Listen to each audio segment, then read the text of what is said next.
Your most talented contractor might be your biggest liability. Machiavelli knew this 500 years ago. You see them as an asset, a high performer, a star player you brought in to win.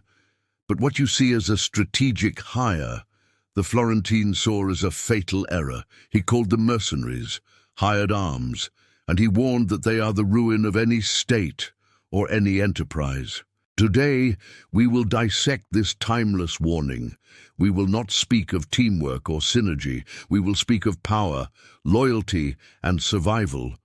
We will distinguish between the mercenary who works for a paycheck and the citizen who fights for a cause, because understanding this difference is the foundation of any lasting power. Let's begin.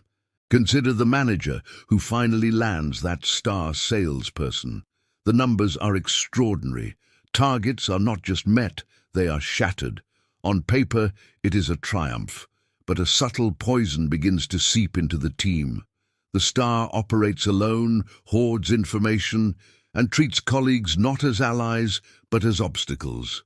The culture, once collaborative, becomes a collection of resentful individuals orbiting a self-interested core. The manager has optimized for a single metric, and in doing so, has begun the process of internal decay.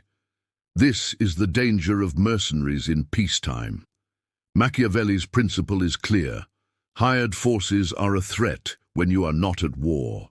Their ambition, having no external enemy to fight, turns inward. They seek their own glory, not yours. Their loyalty is to themselves, and they will undermine your structure for their own advancement. His words from the prince echo this truth with chilling precision. He wrote that mercenaries are, quote, disunited, ambitious, and without discipline, unfaithful, valiant before friends, cowardly before enemies. They have no fear of God nor loyalty to men. The takeaway is absolute. When you build a team based purely on rented skill, you are cultivating a garden of rivals. The moment there is no external battle to fight, they will create one within your own walls. Lasting strength is not built on individual statistics. It is forged in a shared culture of loyalty that ambition alone cannot corrupt. Now consider a different scenario. A startup founder building their core product. They pour their capital not into a team, but into a revolving door of elite freelance developers. The code is clean, the progress is rapid, but then a crisis. A competitor makes a move, a funding round is delayed, the pressure mounts, and just before the critical launch, the lead developer, the most talented of them all, vanishes. A rival company simply offered them 20% more. The project is crippled. The founder is left with a product half built by ghosts. This is the failure of mercenaries in a crisis. The principle is simple. They are useless in adversity. When the cost of staying becomes higher than the paycheck they receive, they will leave. They have no investment in your survival. They have no skin in the game. They were never part of your army. They were simply equipment you rented. Machiavelli saw this with perfect clarity.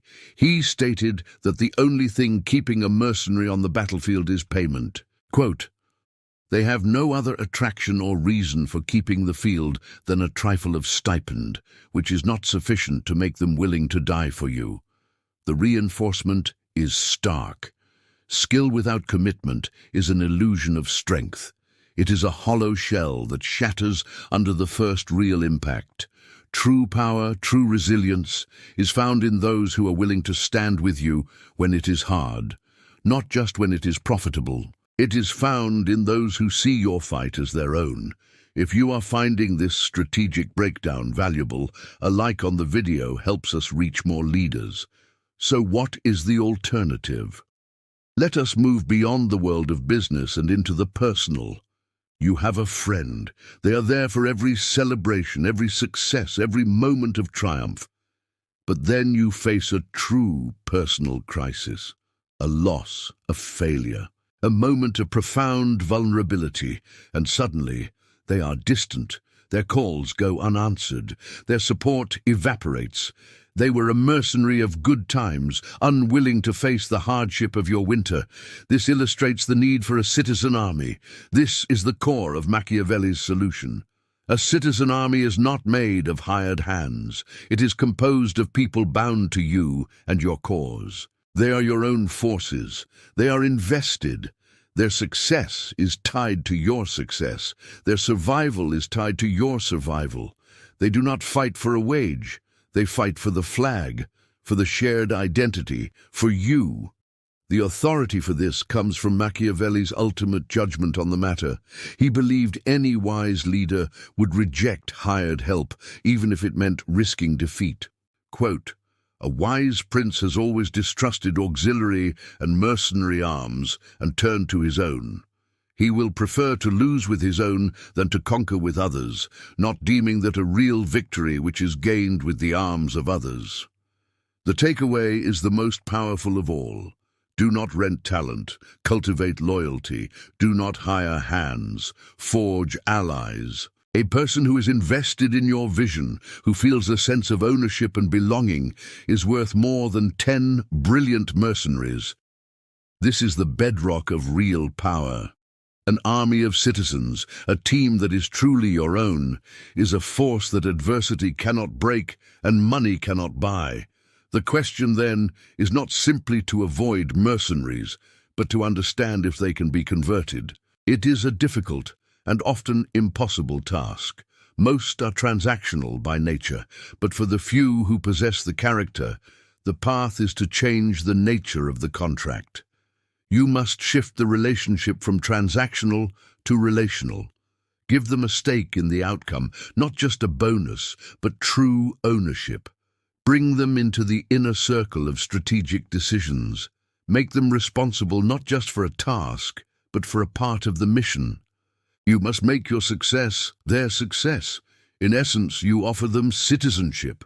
You invite them to stop fighting for a paycheck and start fighting for a purpose. Many will refuse the burden, but the one who accepts becomes invaluable. In the end, the choice is yours. You can build your enterprise on the shifting sands of rented skill, impressive in the calm but destined to be washed away by the first storm. Or you can do the hard, slow work of building on bedrock, the work of finding, cultivating, and investing in your own people, a citizen army, a team that doesn't just work for you, but believes in you. That is a fortress. That is enduring strength. Which is more prevalent in your life, mercenaries or citizens? Let me know in the comments. If you wish to continue forging your strategic mind, subscribe and turn on notifications. Your next lesson is on the end screen now.